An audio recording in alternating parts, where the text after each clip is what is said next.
আসসালামু আলাইকুম। হাই এবার রাষ্ট্রপতি পদত্যাগ নিশ্চিত। রাষ্ট্রপতির পদত্যাগ চাইলেন বৈষম্যবিরোধী ছাত্র আন্দোলনের ছাত্র সমন্বয়ক সার্জিস আলম। এবার কি তাহলে সত্যি পদত্যাগ করছেন রাষ্ট্রপতি?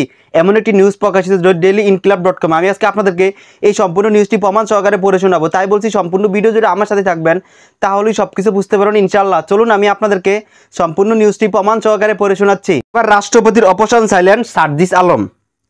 হাসানাত আবদুল্লার পর এবার রাষ্ট্রপতি মোহাম্মদ শাহাবুদ্দিনকে অপসারণের দাবি জানিয়েছেন বৈষম্য বিরোধী ছাত্র আন্দোলনের অন্যতম সমন্বয়ক সার্জিস আলম। গতকাল রাত 9টায় এক ফেসবুক পৃষ্ঠে তিনি এ দাবি জানান।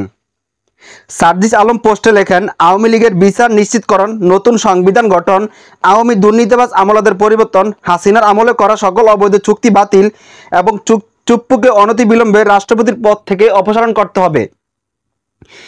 এর আগে বৃহস্পতিবার দুপুরে রাষ্ট্রপতি অপসারণ চেয়ে একই ধরনের লেখা ফেসবুকে পোস্ট করেন বৈষম্য বিরোধী ছাত্র আন্দোলনের আরেক সমন্বয়ক হাসানাত আবদুল্লাহ। উল্লেখ্য, ছাত্র জনতার আন্দোলনের মুখে গত 5 আগস্ট পদত্যাগ করে বাংলাদেশ ছেড়ে পালিয়ে যান শেখ হাসিনা। এরপর 8 আগস্ট ডক্টর ইউনূসের নেতৃত্বে গঠিত হয় অন্তর্বর্তীকালীন সরকার। এই সরকারকে শপথ পাঠ করান রাষ্ট্রপতি মোহাম্মদ শাহাবুদ্দিন চুপ্পু। তো সম্মানিত দর্শক, আশা করছি আপনারা এই সম্পূর্ণ ভিডিওটা মনোযোগ সহকারে দেখেছেন এবং সত্যি কি আপনিও শাহাবুদ্দিন চুপ্পুর পদত্যাগ চান? তাহলে অবশ্যই কমেন্ট করবেন। আজ এ পর্যন্তই, দেখা হচ্ছে অন্য একটি ভিডিওতে। সে পর্যন্ত ভালো থাকবেন, সুস্থ থাকবেন। আল্লাহ হাফেজ।